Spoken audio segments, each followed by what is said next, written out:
Welcome to Talk Tickers, your direct line to the heart of the latest earnings calls, right here on the Deep Dive. Hello. Today, we're taking a deep dive into the Q2 2025 results from Webtoon Entertainment, a company that's truly been making headlines recently. Yeah, definitely getting a lot of attention. We've got all the reports, the analysis, and our mission today is, well, to distill the most important numbers, dissect their strategic moves, and try to understand the market's, frankly, surprisingly strong reaction. It was certainly a quarter that commanded attention, you know, and the numbers, they really tell a compelling story. Webtoon delivered a surprisingly strong second quarter, really outperformed expectations. Okay, so let's dive straight into those numbers then. What were the headline financial figures that immediately grabbed your attention, especially like when you stack them against what analysts were predicting? Well, the bottom line first, I think, they posted a GAAP EPS loss of just 3 cents. 3 cent plus, okay. Yeah, which is a significant beat, right? Considering the consensus was looking at a loss of 21 cents. Big difference. Huge. But what's maybe even more noteworthy is their non-GAAP adjusted basis. There, they actually turned a profit, 7 cents per share. A profit? Wow. Yeah, completely blew past the anticipated 14-cent loss on that adjusted basis. So quite the turnaround from expectations. The profit unadjusted, that is a big shift. How did revenue track then? Did that also beat? Revenue also exceeded forecasts, yeah. Reached $348.3 million. Okay. That's above the consensus, which was around $340.6 million. So it marks an 8.5% increase year over year. Right. And is that currency adjusted? Well, the 8.5% is reported. If we look at it on a constant currency basis, right, you know, stripping out the FX swings, it was still a pretty robust 5.5% increase. Gives you a clear picture of the underlying business growth. That clarity on the growth is helpful, yeah. And what about overall profitability of their financial health? Yeah. You mentioned the adjusted EPS beat. Right. So adjusted EBITDA, that stood at $9.7 million, gives them about a 2.8% margin.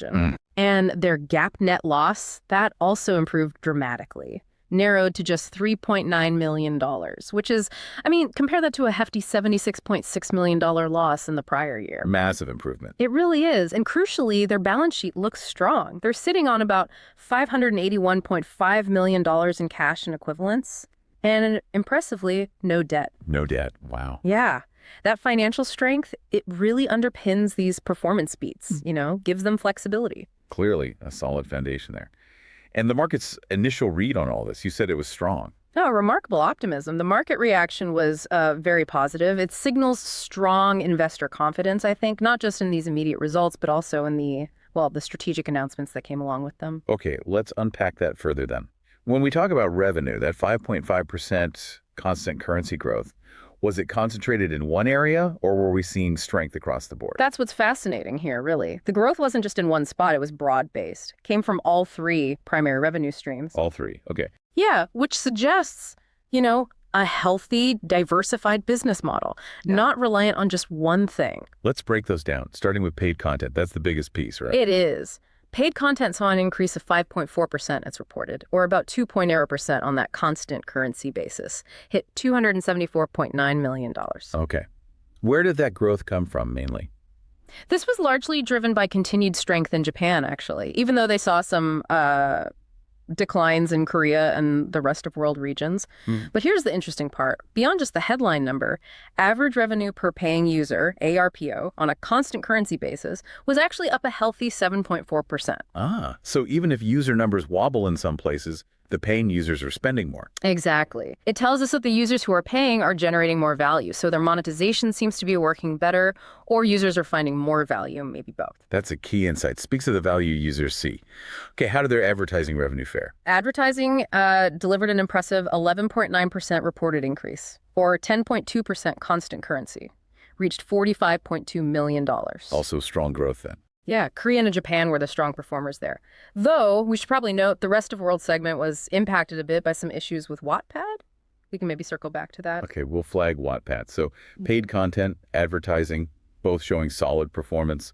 But I understand there was one area that truly stole the show this quarter. IP adaptations. It absolutely surged. Yeah, IP adaptations were up a staggering 41.8% reported, or 42.6% on a constant currency basis. Came in at $28.1 million. This growth was significantly boosted by key projects like Remarried Empress, in Korea. It just shows the power of their IP to translate into other media formats. 40% growth there. Yeah. That kind of growth in IP adaptations leads us directly to, well, arguably the biggest announcement of the quarter, that landmark Disney partnership. Oh, yeah. That was huge news. It truly sounds like a game changer. What exactly does this collaboration involve? It is, without doubt, a major strategic milestone for them. This collaboration involves Disney, Marvel, 20th Century Studios, and Star Wars. So the heavy hitters. Right. And it's going to bring around 100 iconic comics to Webtoon's mobile vertical scroll format. We're talking titles like Amazing Spider-Man, Avengers, Star Wars, Alien, even Disney as old as time. 100 titles. That's a lot of content. It is. And they're even creating a new dedicated section on Webtoon's global English language app specifically for this Disney content, making it easy to find. So they're just reformatting existing comics, or is there more to it? What about Webtoon's own artists? That's the really exciting part, I think. Beyond just the reformatted classics, the deal also includes developing brand new original web series based on these beloved characters. Oh, interesting. Yeah, created by Webtoon's own artists. Management, they view this as a long-term strategic and financial win-win, primarily aimed at expanding their audience, especially getting more Gen Z users hooked, and unlocking future licensing and merchandising opportunities down the line. Makes sense. But it's important to note they were very clear. No short-term financial impact from this is factored into their Q3 guidance. This is a multi-year play. It's about sustained growth. So this isn't just a content deal then. It feels more like a powerful validation of the Webtoon format itself, wouldn't you say?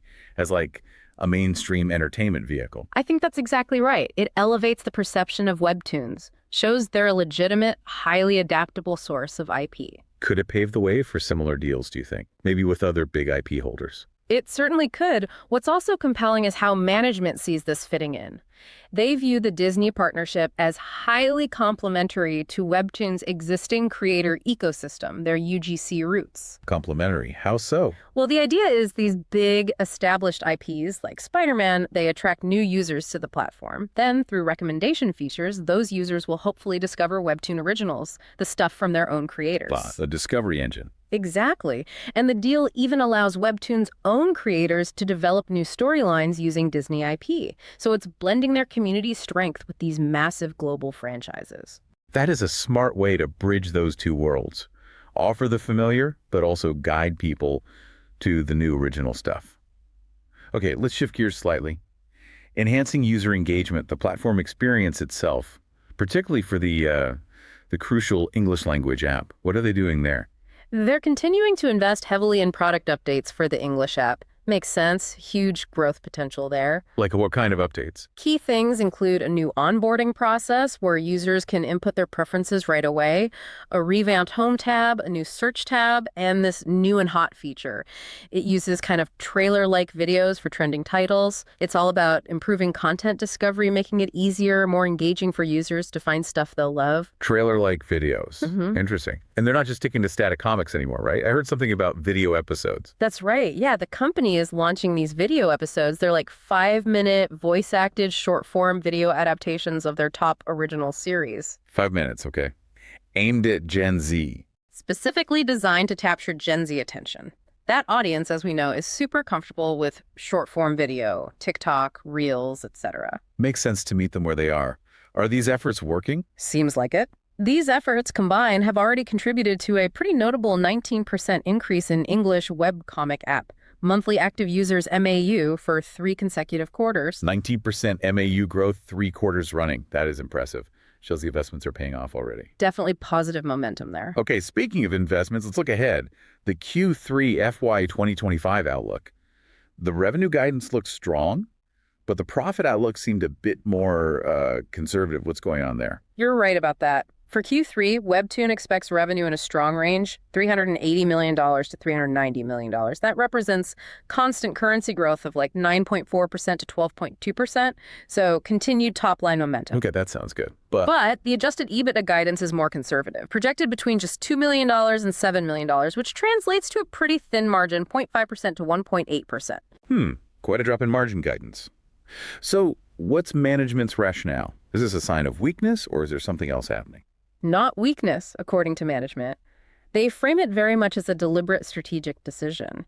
They're choosing to aggressively invest in marketing and product development right now. Investing where specifically? The focus is specifically on driving that English-speaking webcomic app MAU growth we just talked about, and supporting these new product rollouts, the Disney IP integration, those video episodes. So spending money to make money, basically. Essentially, yeah. It signals a proactive investment for long-term growth rather than any underlying weakness in the core business.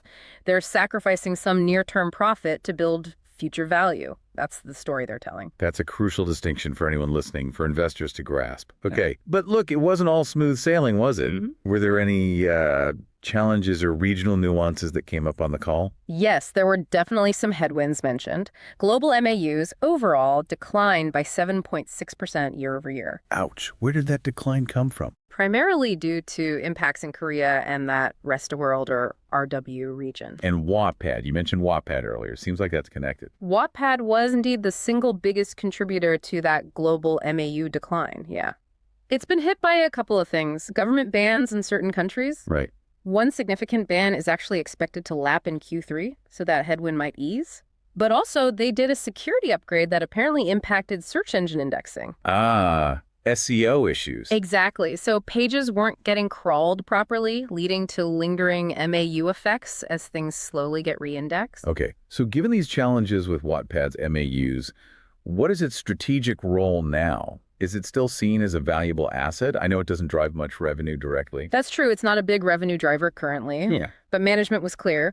Wattpad remains a critical asset for Webtoon. It's seen as a really powerful source of IP for adaptations. Like a story incubator. Sort of, yeah. They've already seen successful crossovers from Wattpad stories being adapted, so the company seems committed to its long-term growth despite the current MAU issues. And what about advertising in that rest of world region? They're bullish on it, but more mid to long term. They acknowledge it's a new market for them in ROW, and it requires foundational build out. Like they need to set up a direct ad sales team there. So not expecting major contribution near term. Got it. So stepping back, let's look at the investor context again. That market reaction, it was quite dramatic, right? Right. What do you think investors are prioritizing here that led to such a huge surge, especially given that conservative Q3 profit outlook? Extraordinary is the word. Yeah, the market reacted exceptionally positively to the Q2 report and that Disney deal. The stock surged, 81.2% by the next day's close. 80%. Yeah, and look at the trading volume, a massive spike, over 15 million shares traded compared to maybe 1.3 million the day before. So what's the takeaway? Investors are clearly discounting that conservative near-term Q3 EBITDA guidance. They're looking past it. Right. They seem to be prioritizing the long-term strategic potential, the momentum in the company's IP, and, frankly, the huge validation that comes with a partnership like Disney. The Disney halo effect. Exactly.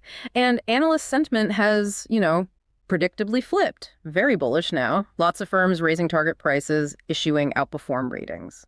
This really does sound like Webtoon is undergoing a strategic evolution, a shift in its story. How would you characterize that shift? I think it's a clear evolution, yeah.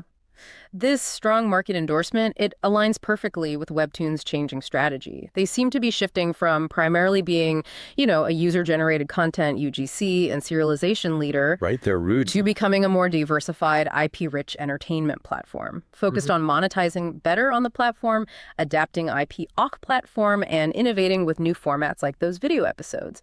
It's a broader play for the whole entertainment market now, not just webcomics. Okay. So for you listening to this, watching this story unfold, what are the key metrics to really monitor going forward? What should we be looking for? I'd say keep a close eye on continued growth in that IP adaptations revenue line. That's a clear signal of their off-platform monetization success, and it should help margins eventually. Makes sense. Yeah. Anything else?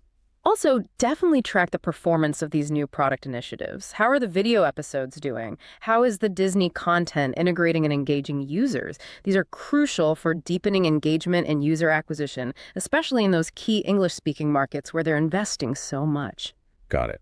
IP adaptations revenue and the success of the new product features. All right, now for our not financial advice segment. This is where we sketch out an outrageous but plausible trade idea purely for discussion, of course. Always purely for discussion. Expert. Given everything we've just covered, the beats, the Disney deal, the investment push, the market frenzy, what kind of wild scenario are you envisioning for Webtoon stock here? Okay, well, the thesis is pretty clear, right? The market is overwhelmingly enthusiastic about these IP collaborations, and the company is explicitly reinvesting for long-term growth, even at the cost of short-term profits. Leaning into that long-term story. Yeah, exactly. So we're considering an aggressive strategy, something highly leveraged, maybe a call spread targeting Webtoon's long-term IP monetization potential. Okay, a call spread. For those maybe less familiar with options, walk us through that. A call spread involves buying one call option and selling another, right? That's right. You buy and sell call options at different strike prices. That's the price you can buy the stock at, and usually the same expiration date. It creates a strategy with defined risk and reward. So what's the specific idea here? Okay, so action one. Buy one far out of the money call option. Let's say, for example, a January 2027 $30 strike call. Way out in time, way above the current price. Okay, betting on significant upside over the next couple of years. Right. Simultaneous action two. Sell two even further out of the money calls, maybe January 2027 $45 strike calls. Same expiration. Selling two calls against the one you bought at a higher strike. What does that do? Well, the premium, the cash you receive from selling those two higher strike calls, it would largely offset or potentially even exceed the cost of the $30 call you bought. You could potentially put this trade on for a net credit. Meaning you get paid a small amount upfront to enter the trade. Possibly, yes, or very close to zero cost. Okay, what's the rationale behind this specific structure, buying one, selling two? The rationale is, first, it capitalizes on the market's belief, or maybe hope, that Webtoon could achieve really significant scale and huge IP-driven revenue, potentially blowing past current analyst targets if they execute on this Disney deal and future ones. Right. Second, it acknowledges that Q3 EBITDA guidance, it signals they're still investing, there might be short-term volatility. So this structure caps your maximum potential profit. You don't make more money if the stock rockets past $45 significantly because you sold those calls. But you get potentially outsized returns if it lands somewhere between $30 and $45 by expiration. Exactly. It bets on a substantial upside, but maybe not an infinite one. And importantly, it offers defined risk. Your maximum loss is limited, potentially just the small credit you received if the stock stays flat or goes down. It's a way to play for that mid to long-term strategic value management keeps talking about without betting the farm today. Balancing the short-term noise with a leverage bet on the multi-year story. A very specific view. Indeed. It's expressing a very bullish long-term view, but with a structured risk profile, playing that IP monetization and market validation narrative. Okay. To wrap things up then, Webtoon Entertainment's Q2 2025 earnings call clearly highlighted strong financial beats underpinned by that broad-based revenue growth we talked about.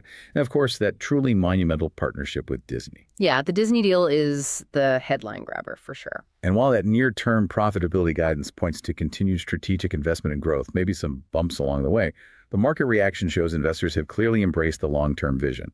A vision centered around premium IP and better audience monetization. The market's definitely voting with its dollars on that long-term story right now.